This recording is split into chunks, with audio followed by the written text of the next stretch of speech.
Homura Kawamoto is a man with a talent for creating and telling appealing stories. As long as they have to do with gambling or high-stake games in some sort of way. What can you say, the man found his niche in high stakes and fan service.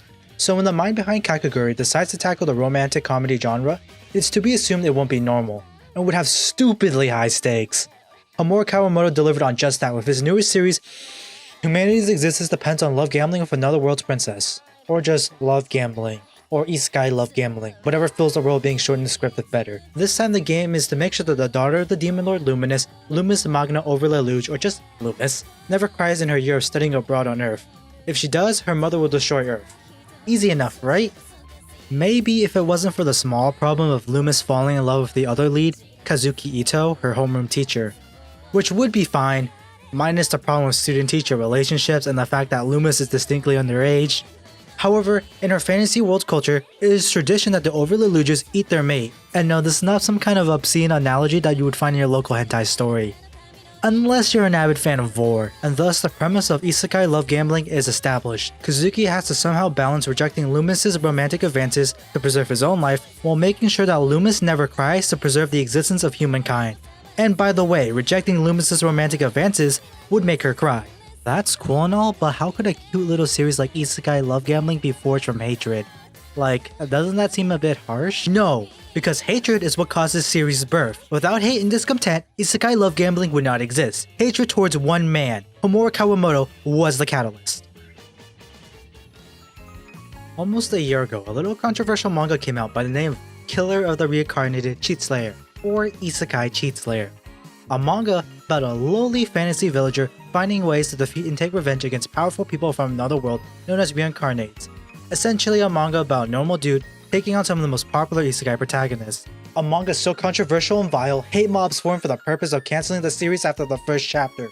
A series that was hated so much that the greater consumer base, management, and authors of the manga industry as a whole assassinated Isekai Cheat Slayer before it had a chance. And they were justified, because the author had some sort of isekai vendetta and hate fans of isekai, and creating parodies in the rear of characters is not allowed. Homura Kawamoto became villainized by everyone in the industry and community, getting condemned from authors who worked at slight references in the series to authors who weren't even involved at all. Yeah, I'm talking about you, Mr. This is crossing the line, but also exports characters and concept from one of the most negative parodies of products ever. Look, I could go on and on about Cheat Slayer and why it's actually a love letter to isekais, or at the very least how it was not made out of ignorance and hatred towards isekai, and it would actually been a good series. But the point is, I'm pretty sure I'm literally the only person left in the world who cares. The moral of the story is that basically everyone hates Homura Kawamoto now, because he made the Boys Isekai edition, and the series was cancelled by the editors and higher-ups of Monthly Dragon Age that were so incompetent they didn't even realize that another work they were editing was being parodied.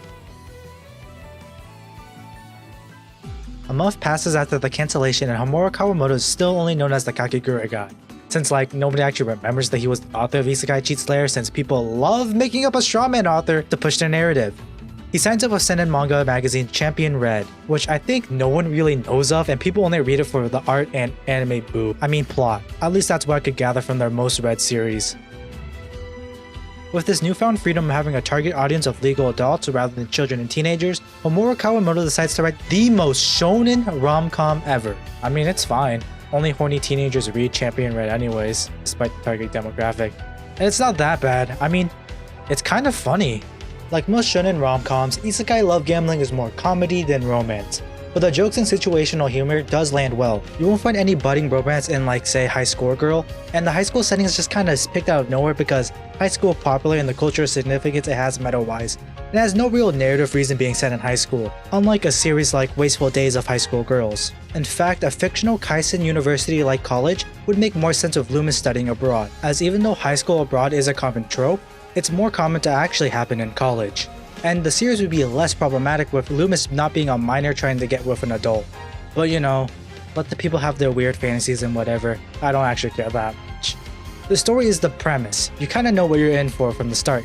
Isekai Love Gambling knows what story it wants to tell and will give you it and be over with it. As of this video, the series is on its 5th chapter, and the 6th chapter will probably be the series finale. Homura Kawamoto's series that are not kakegurui are pretty short. I mean, it's kinda obvious what's gonna happen. Kazuki is gonna have to face Lumis' romantic confessions after running out of rom-com tropes to bail him out, and then chooses to sacrifice himself for the sake of humanity by accepting it. But oh no, plot twist, Lumis actually doesn't want to follow the Overleluge traditions and eat Kazuki. She wants things to be like her shoujo manga.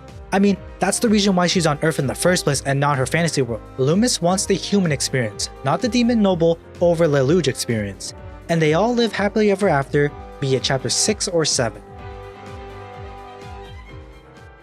Almost a year ago, when I said I wanted Homura Kawamoto to start writing for an older demographic in a seinen magazine, this wasn't what I expected.